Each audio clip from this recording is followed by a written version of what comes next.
السلام علیکم ورحمۃ اللہ وبرکاتہ۔ دوستو، آج ہم آپ کے لیے لے کر حاضر ہوئے ہیں اللہ کے ولی کو کافروں نے دیگ میں ڈالنے کا واقعہ، جسے بیان فرما رہے ہیں قاری حنیم ملتانی رحمۃ اللہ علیہ۔ چلیے دوستو، بیان شروع کرتے ہیں۔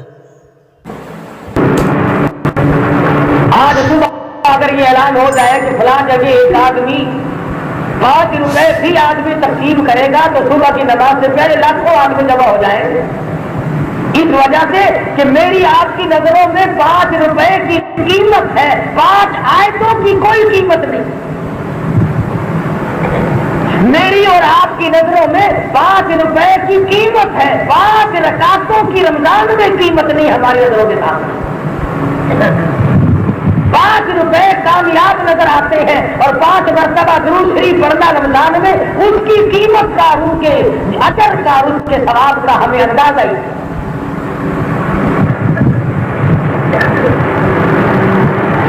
ہماری مثال تو ایسی ہے، سیدنا عیسیٰ علیہ السلام کے ساتھ ایک آدمی تھا، اکثر ساتھ رہا کرتا تھا۔ کئی سفر میں جانے لگے کہ عیسیٰ علیہ السلام نے 3 روٹیاں پکوائی اور اس کے پلے باندھ دی اپنے خادم کے راستے میں جہاں بھوک لگے گی تو کھا لے گی۔ دیکھو، نبیوں کو بھوک لگتی ہے۔ زمین کے اوپر آسمان کے نیچے انبیاء سے بڑھ کر، انبیاء سے اونچی شان والا، عظمت والا کوئی نہیں ہوا کرتا۔ 1 کروڑ ولیوں کو ملاؤ، نبی کی ڈیوٹی کے برابر نہیں ہو سکتا۔ 1 کروڑ ابدال اکٹھے کرو، 1 کروڑ غوث اکٹھے کرو، 1 کروڑ اوتار اکٹھے کرو اور اربوں خربوں نمازی اور حاجی اور غازیوں کو ملا دو، اللہ کے ایک نبی کے ڈیوٹی کے مقابلے میں نہیں آتے۔ تمہیں کیا معلوم کہ نبی کون ہوتا ہے؟ خدا جس کے سر پہ تاج نبوت اڑا دیتا ہے وہ سارے جہان سے نرالا بنتا ہے، سارے جہان سے نرالا۔ پھر اس کے اندر اتنا حوصلہ آ جاتا ہے کہ آپ اور میں اس حوصلے پر یقین نہیں کر سکتے۔ اور سیدنا نوح علیہ السلام ہے یقین آج کہ ایک آدمی 950 برس تک مار کھائے،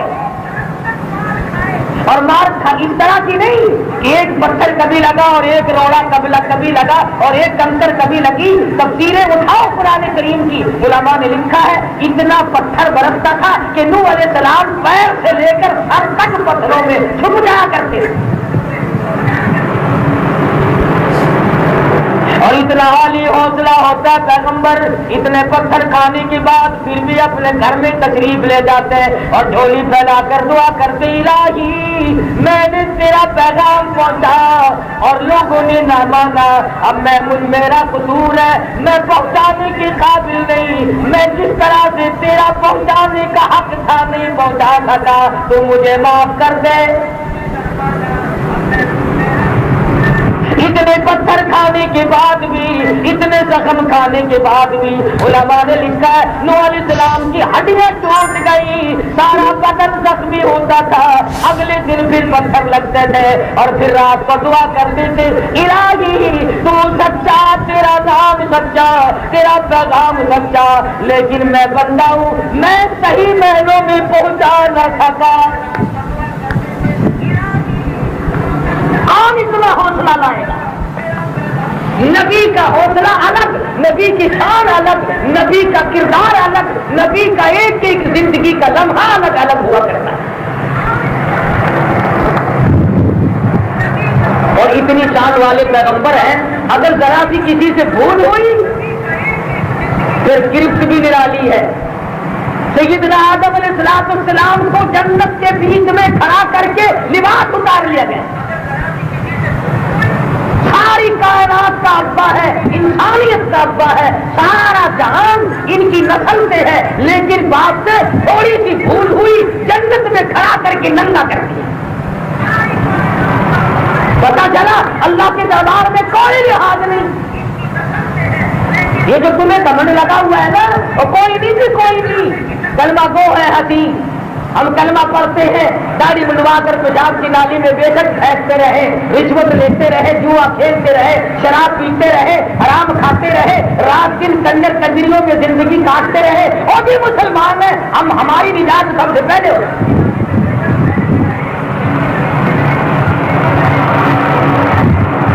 اگر اس طرح سے یہ لوگ چلتے تو ہم کیسے بنتا؟ خدا کی عدالت کا مجھے اور آپ کو اندازہ ہی نہیں۔ خدا کے رحم کو نبی سے زیادہ کوئی نہیں سمجھ سکتا، اور خدا کے قہر کو نبی سے زیادہ کوئی نہیں سمجھ سکتا۔ اتنا آدم علیہ السلام ہے، بھول ہو گئی، اللہ میاں نے یہ بھی نہ سوچا، پروردگار عالم نے یہ بھی نہ سوچا، چلو کائنات انسانی کا ابا ہے، سارے جہان کا بابا ہے، اس کی بات کو رہنے دو۔ فرمایا کیوں غلطی کی، کیوں بھول کی، میرے حکم کی نافرمانی کیوں کی؟ کل ساری جنت خادم تھی، پورے خدمت کیا کرتی تھی، غلمان خدمت کیا کرتے تھے۔ آدم علیہ السلام کا دل چاہتا انگور کھاؤں، انگور کا خوشا، انگور کا گچھا خود بخود منہ کے سامنے جھک جایا کرتا تھا، اور جب کھا کر کے سیر ہو گئے، کسی کو آواز دینے کی ضرورت نہیں، اٹھا کے لے جاؤ، خود بخود انگور کا خوشا پیچھے کو ہٹ جاتا ہے۔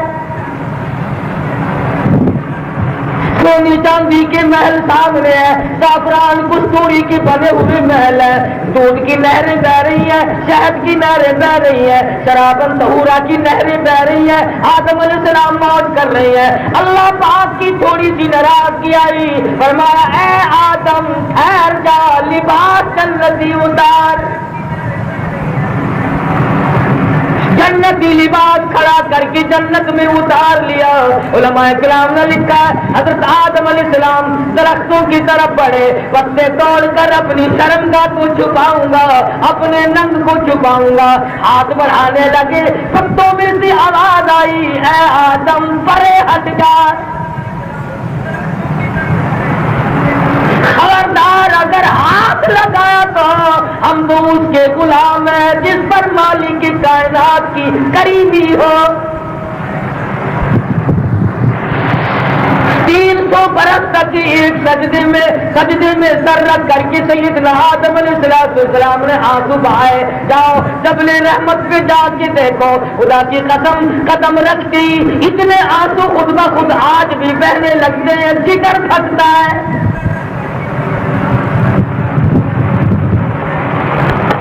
گزرا یہ رہا تھا کہ ہم مقام نبوت، خدا جس کو تاج نبوت اڑاتے ہیں وہ اللہ کے برگزیدہ ہوتے ہیں، اور اللہ پاک کے امر کو، اس کے حکم کو پہنچانے میں وہ کوئی پیسوں پیش نہیں کیا کرتے، اس میں کوئی ڈھیل نہیں کرتے، اس میں کوئی نعوذ باللہ ہیرا پھیری نہیں کرتے۔ ایک دن میں 70 نبیوں کی گردنیں کاٹ ماری، گردنیں کٹا دی، مگر اللہ کے حکم کو نہ پھیرا۔ یحییٰ علیہ السلام کا سر کاٹ کر دست میں رکھ دیا، زکریا علیہ السلام کو چیر کر ٹکڑے کر دیے،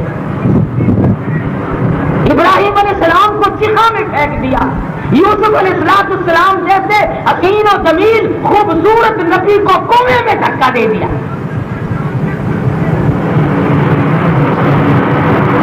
تم کبھی غور تو کیا کرو مالک کی بے نیازی پہ، ایسے ہی اکڑے پھرتے ہو۔ 4 نمازیں پڑھی اور اکڑ گئے، ہم صاحب جنت کے ٹھیکیدار ہیں، یہ نبی ہے، یہ پیغمبر ہے، یہ خدا کے برگزیدہ بندے ہیں، یہ خدا کی پارلیمنٹ کے ممبر ہیں، یہ خداوند عالم نے اپنے ہاتھوں سے ان کے سر پہ تاج نبوت اڑایا۔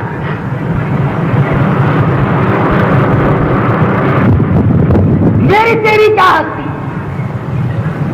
ہم نے تو بس یہ طریقہ سیکھا ہے مسئلوں میں ہیرا پھیری کرو، جیسے قوم راضی ہو ویسے راضی کر دو اسے، جیسے لوگ چاہے ویسے کر دو، بس خوش ہو جائے۔ وہ پہلے بھی بات کئی مرتبہ سنائی ہوگی، ایک عورت تھی، ماں بیٹے کا جھگڑا ہو گیا، صاحب جائیداد تھے، لڑکے نے کوشش کی کہ ماں کو جائیداد نہ ملے، ماں مولوی کے پاس گئی، جا کے کہنے لگی ایسا فتویٰ لکھ دے جو ساری جائیداد مجھے مل جائے۔ مولوی صاحب کہنے لگے 100 روپے لگیں گے۔ بولے گا 100 روپئے میں دوں گا، کا پہلے دے، فتوے کا معاملہ بعد میں اگر پھر گئی تو میں کیا کروں گا، پہلے نا۔ اس زمانے میں 100 روپئے لے کر کے فتوے دیا کرتے تھے، اب اور بتیرے کردار چل رہے ہیں۔ انہوں نے کہا 7 گز لکھا لا، اس پہ بیٹھ کے چلا کھینچوں گا۔ کوئی کہتا ہے کہ اتنا لکھا لا، میں اس کا لنگوٹ کس کے چلا کروں گا۔ قوم ہے قرآن کو چھوڑ کر، نبی کے فرمان کو چھوڑ کر، 1,29,000 صحابہ کے کردار کو چھوڑ کر، اہل بیت کے عمل اور کردار کو چھوڑ کر ٹھگوں کی بات میں فوراً آتے ہیں۔ ذرا سی کوئی عورت بیمار ہو گئی، اب وہ تو ایک مسئلہ چلا ہوا ہے نا، مولوی کے پاس جاتی ہے، دیکھو مجھے کیا ہوا، اوہو تیرے اوپر تو برابر والی نے کہیں جادو کر رکھے ہیں، بس تو خدا یوں ہی بچ گئی، ورنہ باہر بڑا سخت تھا۔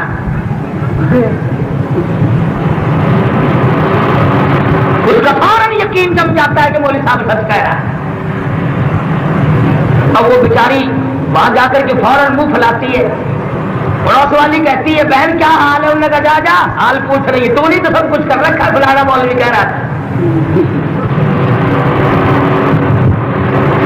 ماں کہنے لگی مولوی کو کہ 100 روپے لے لے اور فتوا لکھ دے۔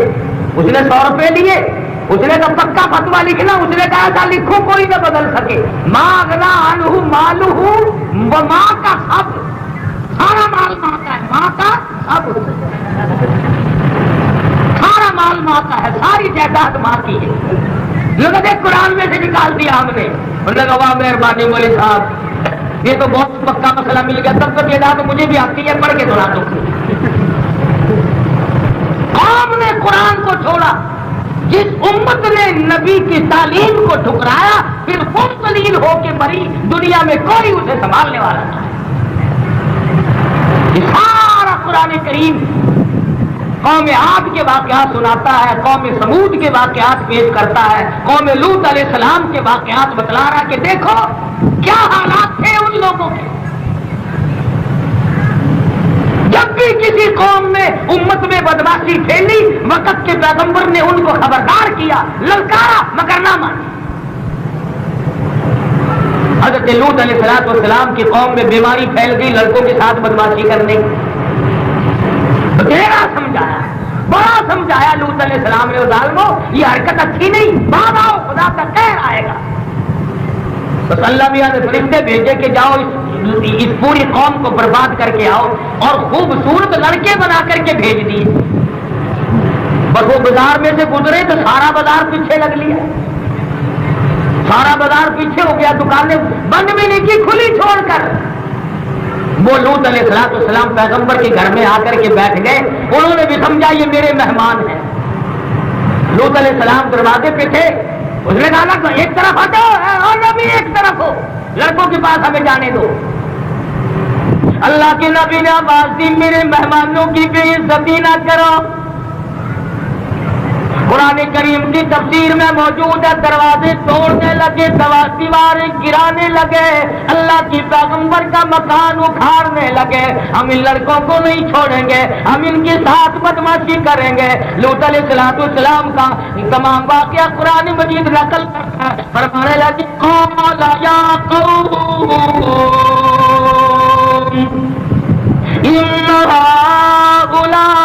بناتی اطہر لکم، اور لوگوں جاؤ تمہارے گھروں میں میری بیٹیاں موجود ہیں، لڑکیاں موجود ہیں، وہاں جا کر اپنی حسرت کو پوری کرو۔ میرے محل کو اکھاڑنے لگے، اللہ کا پیغمبر رویا، او میرے پروردگار کیا کروں، میرے مہمانوں کی توہین ہو رہی ہے۔ قال لو ان لی بکم قوة او آوی الى رکن شدید، میرے پاس لکڑی ہوتی، میرے پاس لاٹھی ہوتی، میرے پاس طاقت ہوتی، میں ان کو مارتا۔ اور میرے رب میں تیرا نبی، تو میرا رب، میرے پلے کچھ نہیں، تو ہی سنبھال۔ فرشتوں نے پہلے نہ بتلایا، جب دیکھا اللہ کا نبی رو رہا ہے، بے بس ہے، بے کس ہے، اندر بیٹھے بیٹھے رو پڑے، اور لوط علیہ السلام گھبرانا، قالوا یا لوط انا رسول ربک، ہم تو فرشتے ہیں، لڑکے نہیں، انہیں آنے تو دو۔ لوط علیہ السلام ایک طرف ہٹے اور وہ کھڑے ہوئے، ساری قوم بھاگنے لگی۔ آواز آئی اب کہاں بھاگو گے؟ آواز آئی تمام زمین کو، پوری زمین سے کاٹ کر آسمان کے قریب لے جاؤ۔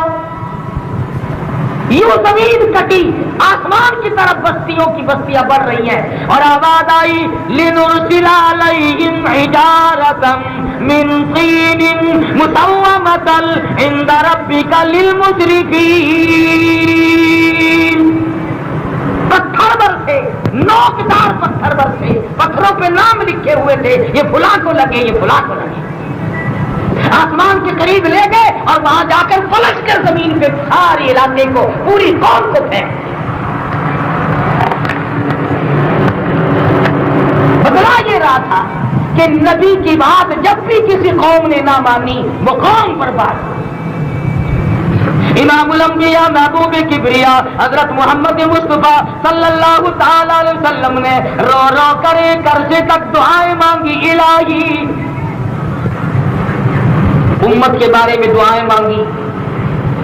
کچھ نبیوں کی امتوں کا یہ حال رہا، ادھر گناہ کیا ادھر شکل بدل گئی۔ شام کو سوئے آدمی تھے، صبح تو اٹھے پوری قوم بندر بن گئی۔ شام کو سوئے آدمی تھے، صبح کو اٹھے تو کتے بن گئے۔ ادھر گناہ کیا ادھر شکل بدل جا کرتی تھی۔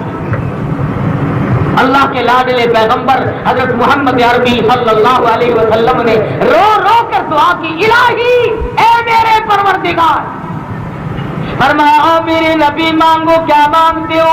الہ العالمین، تین دعائیں کرتا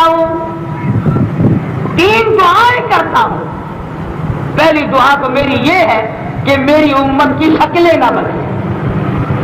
یہ آج گناہ کر کے جو آدمی کی شکل میں پھرتا ہے یہ صدقہ ہے محمد عربی صلی اللہ علیہ وسلم کا، یہ آقا عالم کی دعا کا صدقہ ہے، ورنہ خدا جانے اب تک ہم کبھی سے بھیڑیے کتے خنزیر بن گئے ہوتے۔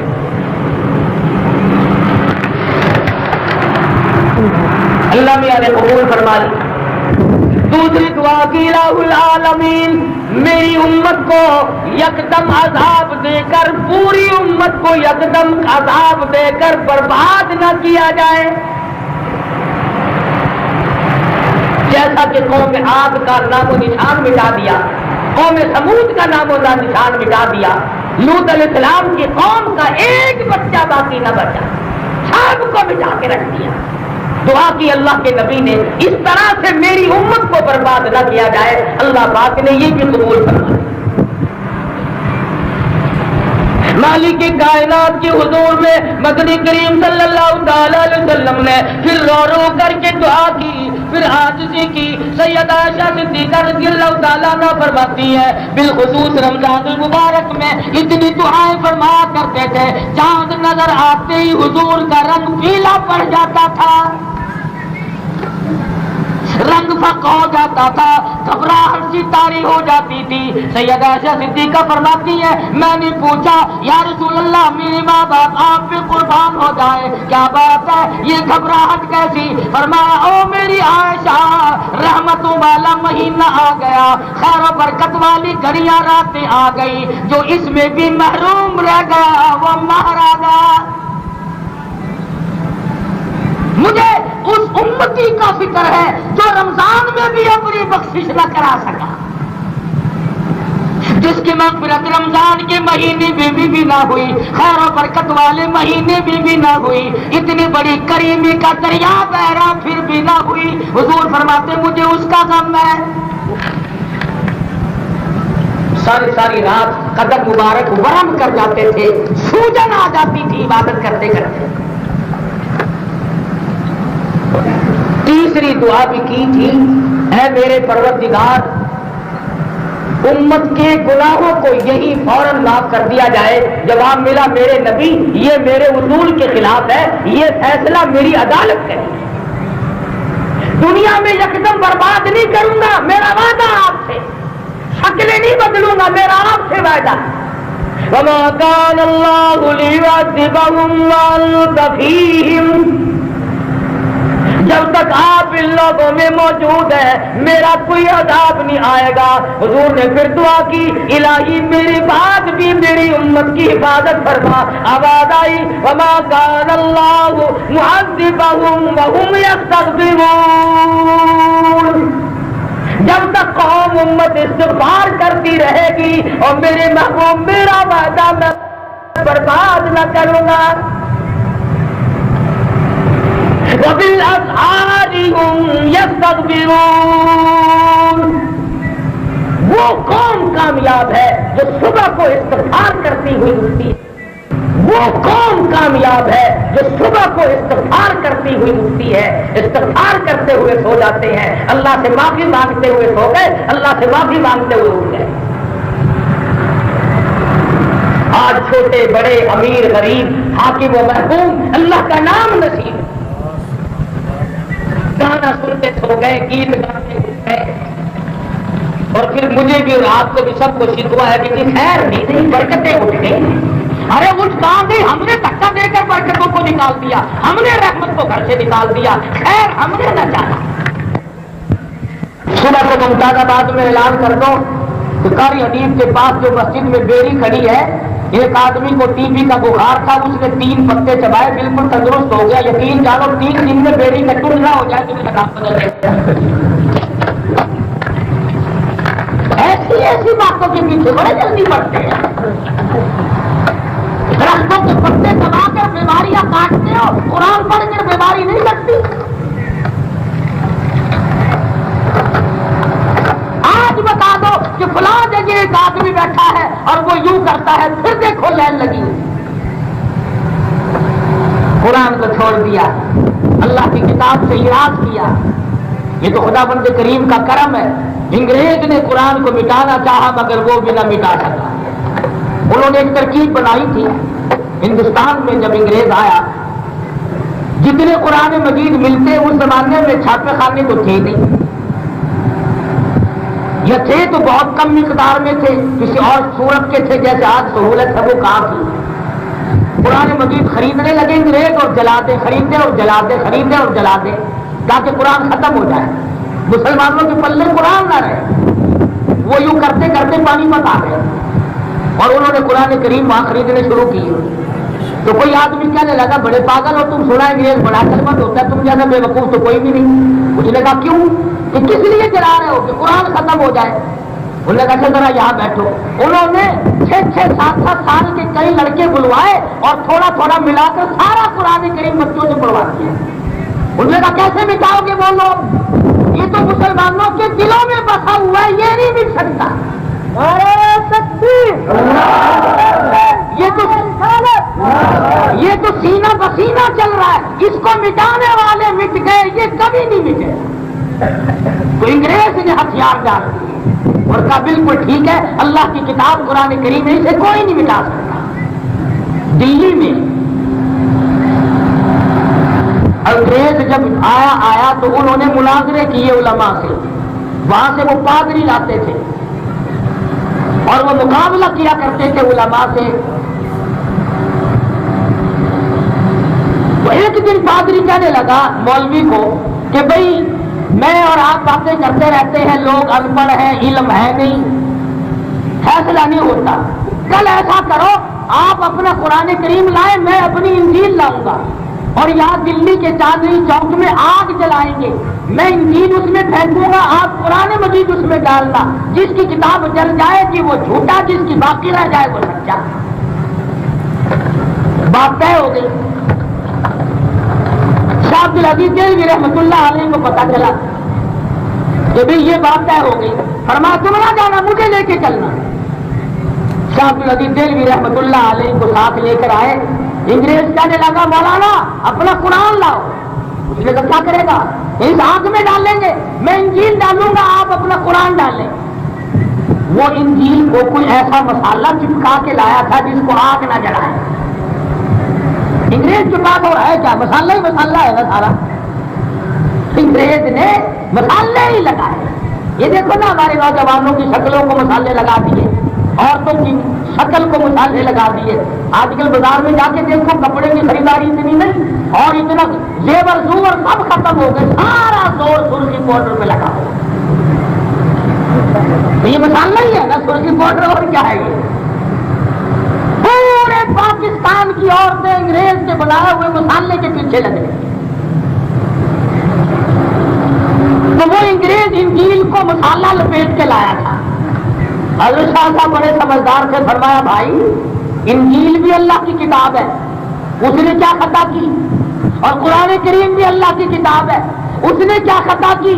فیصلہ یہ ہے یہ دلی کی مخلوقات کھڑی ہے لاکھوں آدمیوں کے سامنے, میں کلمہ پڑھتا ہوا چھلانگ لگاتا ہوں اور تو اپنی انجیل پڑھتا ہوا چھلانگ لگا اس آگ میں, جو جل جائے وہ چھوٹا, جو باقی رہ جائے وہ سچا. آؤ یہ فیصلہ. اب وہ اپنے بدن کو تو مسالہ لپیٹ کے آیا نہیں تھا. کہنے لگا میں تو ایسا نہیں کرتا. ان نے کہا جا کر. انگریز نے اس طرح کے مسالے لوگوں کو دیے. ہمارے پاکستان میں کچھ بے علم لوگوں نے, ان پڑھ لوگوں نے, کسی نے پیری کا روپ دھارا, کسی نے مولوی کا روپ دھارا, انہوں نے دین کو مسالے لگا دیے. امام الانبیاء محبوب کبریا حضرت محمد مصطفیٰ صلی اللہ علیہ وسلم نے فرمایا جس نے مجھ پر الزام باندھا میرا فرمان نہیں, میری طرف نسبت کیا کہ فلاں فرمان حضور کا ہے, فرمایا فَلْيَتَبَوَّأْ مَقْعَدَهُ مِنَ النَّارِ, اس نے اپنا ٹھکانہ جہنم میں بنا لیا. حضور اکرم صلی اللہ علیہ وسلم کی سنتوں کو چھوڑ دیا, بدعت کے پیچھے لگ گئے. مدنی کریم صلی اللہ تعالی علیہ وسلم کے صحابہ نے خیرات بھی کی, صدقے بھی کیے, فطرانی بھی دیے, زکات بھی ادا کی, روزے بھی رکھے, نمازیں بھی پڑھی, قرآن مجید بھی رات دن پڑھا, مگر کسی قسم کا صحابہ کرام کی زندگی میں بدعت کا بیج نہ آیا.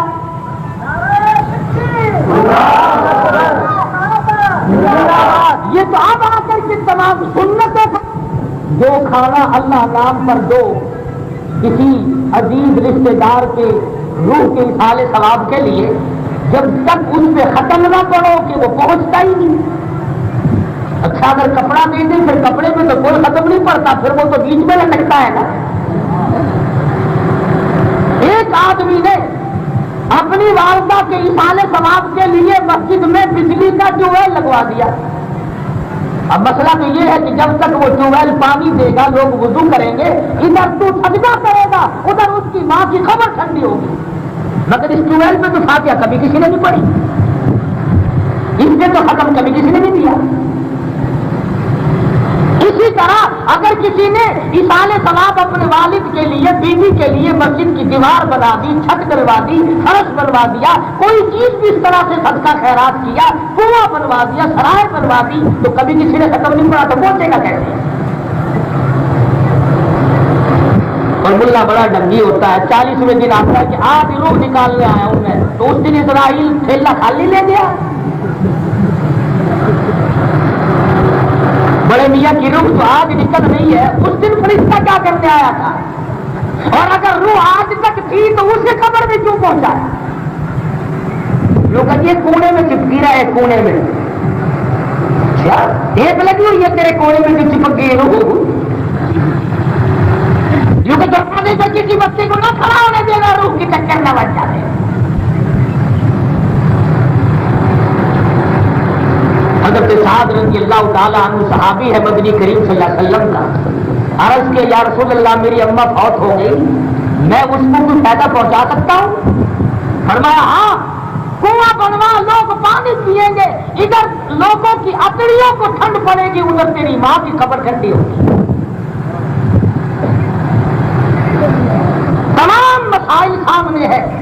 مدنی کریم صلی اللہ تعالی علیہ وسلم کی امت میں اللہ پاک نے ایسے ایسے فقیر پیدا کیے، ایسے ایسے صحابہ رئیس المفسرین پیدا ہوئے، عبداللہ بن عباس جیسے، عبداللہ بن عمر جیسے، عبداللہ بن مسعود جیسے، حضرت عمر رضی اللہ تعالیٰ عنہ جیسے، سیدہ عائشہ صدیقہ جیسے مبصرہ پیدا کی، جنہوں نے ایک ایک مسئلے کو کھول کھول کر بتلا دیا۔ دین کی کوئی بات مخفی نہیں، دین کا کوئی معاملہ چھپا ہوا نہیں، پیدائش سے لے کر قبر تک کا معاملہ دین میں صاف کھولا ہوا ہے۔ تو جان کر اگر نہ دیکھے تو تیری مرضی، دین کا مسئلہ چھپا ہوا کوئی نہیں۔ میراث کا مسئلہ لے لو، نکاح طلاق کے مسائل لے لو، حکومت چلانے کے مسائل لے لو، دکانداری کاروبار تجارت کے مسائل لے لو، مزدوری اور کاروباری مسائل کی تمام تر احاطہ کر لو۔ ساری زندگی کو کپڑا پہننا قرآن بتائے گا، نبی کا فرمان بتائے گا، کھانے پینے کے مسائل قرآن اور نبی کا فرمان بتائے گا، کفن کا طریقہ نبی کا فرمان بتلائے گا، قبر میں میت کو اتارنے کا طریقہ نبی کا فرمان بتلائے گا، موت آ جائے غسل دینے کا طریقہ بھی نبی کا فرمان بتلائے گا۔ آخر نبی نے کون سی چیز چھپا کے رکھی؟ استنجے تک کے مسئلے تو سرکار مدینہ صلی اللہ علیہ وسلم نے بتلا دیے۔ کون سی چیز مخفی نہیں؟ اور صحابہ اکرام نے ان تمام چیزوں کو اپنے سر پر رکھا اور دین کو اتنا سمجھا، اس پر اتنا یقین کیا، نہ لالچ میں آئے نہ خوف میں آئے۔ عبداللہ بن حذافہ سب کہتے رضی اللہ تعالی عنہ، 3 صحابی ہیں۔ صحابی اصل میں اسے کہتے ہیں جس نے کلمہ پڑھنے کے بعد حضور کے چہرے انور کا دیدار کیا، صحابی اسے کہتے ہیں اصل میں۔ اور یہ فیصلہ ہے امت کا، پوری دنیا کے علماء کا اتفاق ہے کہ اس نعمت سے کہ صحابی کی آنکھ نے حضور کا دیدار کیا ہے، اس کا مقام اتنا اونچا ہو جاتا ہے، اتنا اونچا ہو جاتا ہے کہ 1 کروڑ ولی مل کر صحابی کے پیروں کی خاک کا مقابلہ نہیں کرتے۔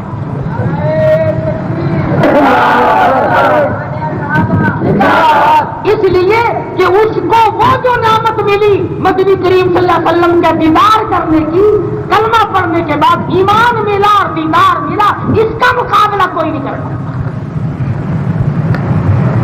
قرآن کریم میں ہے وَالْعَادِيَاتِ ضَبْحًا فَالْمُورِيَاتِ قَدْحًا، قسم ہے ان گھوڑوں کی، قسم ہے ان گھوڑوں کی جن پہ میرے نبی کے غلام سوار ہو کر جہاد کرتے ہیں، قسم ہے گھوڑوں کے پیروں کی، قسم ہے گھوڑوں کے پیروں سے اڑی ہوئی خاک کی، قسم ہے صحابہ کے گھوڑوں کے پیروں سے اڑی ہوئی خاک جو گھوڑے کے نچنے میں جا کے بیٹھ گئی، میل کچیل کی شکل اختیار کر گئی۔ فرمایا اللہ پاک کہتے ہیں مجھے اپنے محبوب کے دیوانوں کے گھوڑوں کے میل کچیل کی قسم۔ کیا سمجھو صحابہ کتنے اونچے مقام کے باقی ہیں۔ ترجمہ تو دیکھا کرو قرآن کریم کا، کبھی تو قرآن مجید دیکھ لیا کرو۔ عبداللہ بن حذافہ رضی اللہ تعالیٰ عنہ 3 دیوانے ہیں، 3 پروانے ہیں، میدان جنگ میں لڑائی کر رہے ہیں، لڑ رہے ہیں، عیسائی فوج نے دھوکہ دے کر صحابہ کو گرفتار کر لیا۔ 3 صحابی گرفتار ہو گئے، پکڑ کر اپنے بادشاہ کے یہاں لے گئے، بادشاہ کے یہاں جا کر کے پیش کر دیے۔ اس نے پہلی مار وہی ماری جو کافر ہمیشہ مارا کرتا ہے۔ کافر گولی نہیں مارا کرتا مسلمان کو، آسانی سی بات، گولی تو بات کو مارتا ہے، وہ پہلے اور ٹھنڈی گولی مارتا ہے۔ عیسائی بادشاہ کہنے لگا اگر تم اپنا نبی کا عطا کردہ دین ترک کر دو، کلمہ ترک کر دو، اسلام چھوڑ دو، میں اپنی شہزادیوں سے تمہاری شادیاں کر دوں گا۔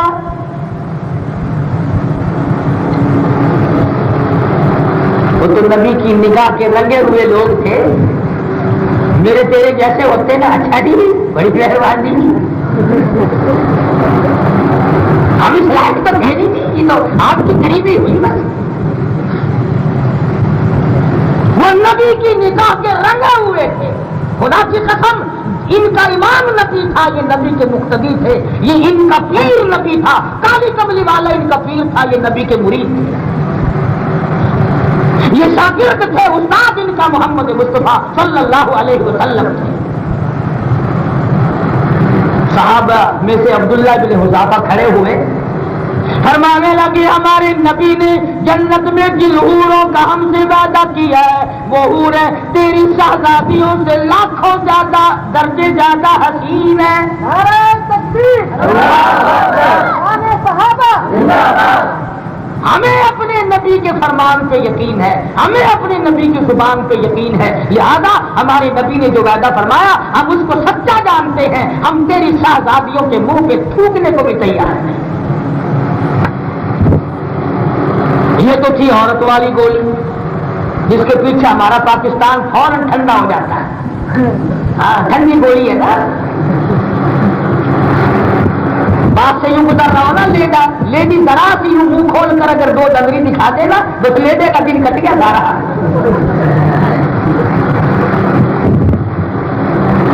کیا زندگی ہے، کیا ہم لوگوں کے ضمیر ہے۔ نبی کے صحابہ نے ٹھکرا دی یہ پیشکش۔ اب دوسرا لالچ آیا، عیسائی بادشاہ کہنے لگا چلو اگر تمہیں عورتوں کی ضرورت نہیں میں تمہیں اپنی آتی بادشاہ کا مالک بناتا ہوں، کلمہ انکار کرو، دین ترک کر دو، کلمہ چھوڑ دو، آتی بادشاہ تمہاری لکھوا لو، میں تمہیں مالک بنا دیتا ہوں۔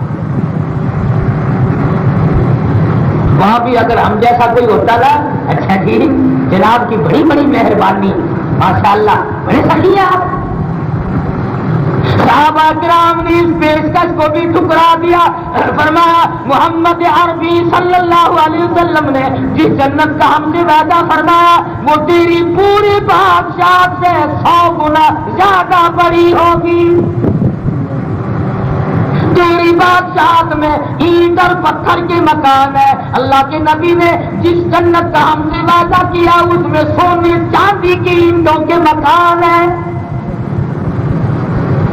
تیرے محلوں میں دارا لگا ہوا ہے، جنت کے محلات میں کستوری اور مستعنبر لگا ہوا ہے۔ نظر سمانتے نہیں، نظر نہیں توبہ کلمے کا انکار کیسے کرے، ہمیں کلمہ تو مفت میں ملا، ہم نے تو کلمے کی قیمت چکائی ہے، ہمارے چمڑے ادھیڑ دیے گئے کلمہ پڑھنے کی وجہ سے، ہم نے مار کھائی ہے، کلمہ نہیں چھوڑا۔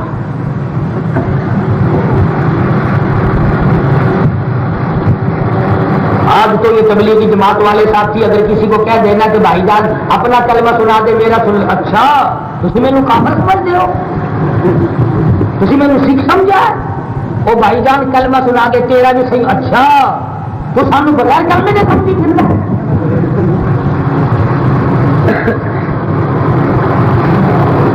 دونوں راستے دکھائے بادشاہ نے، عیسائی نے، عورتوں والا بھی اور ملک کا مالک بنانے والا بھی، بادشاہت والا بھی، صحابہ نے دونوں ٹھکرا دیے۔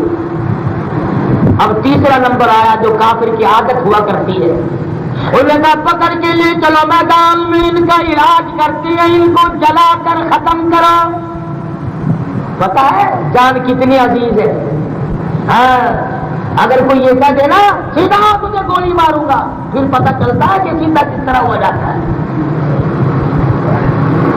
نبی کریم صلی اللہ تعالی علیہ وسلم کے دیوانوں کو پکڑ کر میدان میں لائے اور تانبے کی دیگ آگ پہ چڑھا دی، آگ جلی، دیگ سرخ ہو گئی، گرم ہو گئی، ایک دیوانے کو پکڑ کر دیگ میں پھینک دیا،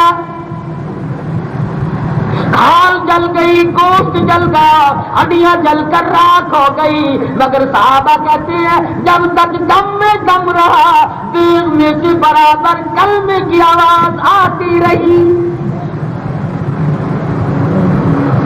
ایک کو شہید کر دیا جلا کر، اب دو جو تھے باہر کے ان کو تو کب کبھی چڑھ جانی چاہیے تھی نا کہ مجھے بھی نمبر لگ گیا، اب میرا نمبر بھی آ گیا، بس اب تیاری ہے، روتے دھوتے خدا جانے کیا کیا کرتے، ہاتھ پھیلاتے، جھولی پھیلاتے، دعائیں مانگتے. یوں آتا کتابوں میں نبی کے دیوانے ایک دوسرے کو کہنے لگے مبارک ہو مبارک ہو. وہ جو دو پیچھے ہے زندہ ہے نا ابھی، ایک دوسرے کی طرف دیکھ کر ہنس رہے ہیں، مسکرا رہے ہیں اور کہنے لگے مبارک ہو مبارک ہو. کافر نے پوچھا کاہے کی مبارک؟ شادی ہو رہی ہے، کاہے کی مبارک؟ صحابہ کہنے لگے شہادت کی نیت سے گھر سے نکلے تھے، شہادت کی نیت سے گھر سے نکلے تھے، میدان جہاد میں موقع نہ بنا، اللہ پاک نے یہاں بندوبست کر دیا، شہادت کا موقع فراہم کر دیا. صحابہ ایک دوسرے کو کہنے لگے اب گھبرانا نہیں، انشاءاللہ کل حوض کوثر میں ملاقات ہوگی.